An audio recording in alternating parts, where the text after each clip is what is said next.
today we've got a 10 in 5 video. This is where we review 10 books in 5 minutes. That's 7 seconds a book, 27 seconds. Like he's better at book reviewing than he is at maths. Are we ready? Yeah, sure. Go. Never Let Me Go by Kashura Ishiguro is a novel about Kathy and her life as a sort of a nurse carer person, and also her previous life before that when she was at a prestigious school. This is a really beautiful novel. Everything is quite lovely, but as we see more and more about this world, we find that there's something quite dark going on, which I don't want to sort of let you know because it will spoil the book, but it is just this lovely, lovely, gentle novel that isn't gentle. The farm is about a farm where the product they sell is people, human children. It's the nickname that a resort goes by, where surrogate mothers from underprivileged groups of society grow babies for the wealthy. And while they're there being surrogates, every element of their life is controlled. Clockwork Orange by Anthony Burgess is also a novel. It's also a movie by Stanley Kubrick. It is one of the few cases where the movie is probably better than the book. But the book's very good too. It details this gang war state with this lovely weird dialect that is going on. It also details torture and mind control and loyalty and how your friends can become your enemies if you sort of stuff up. Fahrenheit 451 is the temperature at which paper burns, which makes this a very fitting title for a book based in a world where books are burnt. All of the books are burnt. Our protagonist is a book burner, a fireman. And we see his struggle with the realization that books might not be for burning, they might be for reading. Day of the Triffids is a novel about Triffids. Triffids are these sort of sentient plant creatures that everybody must have. They're a super crop. Everybody has them as pets in their garden. They're everywhere. They're farmed. They're just everywhere.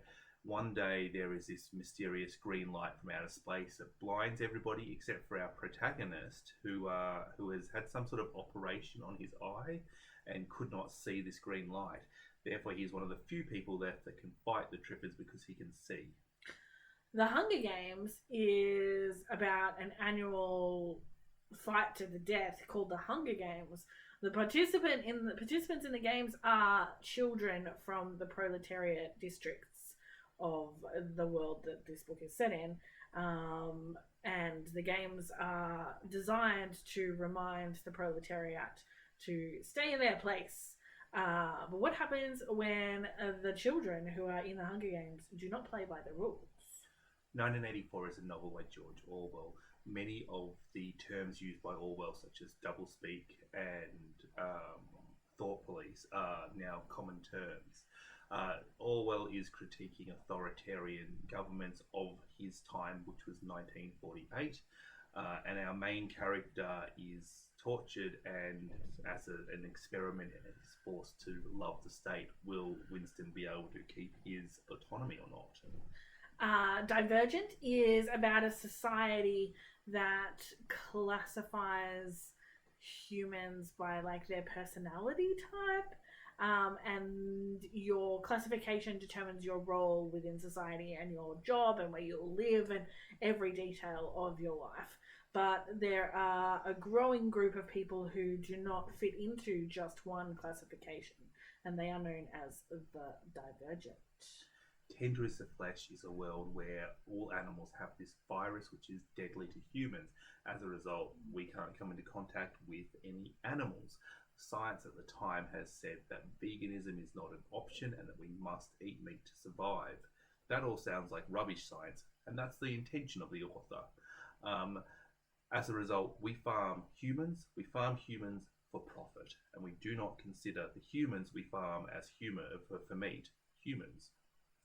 Lord of the Flies is, on the surface, a story about some kids who are shipwrecked and trying to survive in some sort of tropical jungle place. But really, it's an allegory for big grown-up men being cruel to the people they have a power over. And if this is not a description of toxic masculinity and the patriarchy, then I don't know what is. 2 seconds to spare. Yeah! That's our 10 and 5. Hope you enjoyed it. Catch our next video tomorrow. Happy Vlogsmiths! Bye.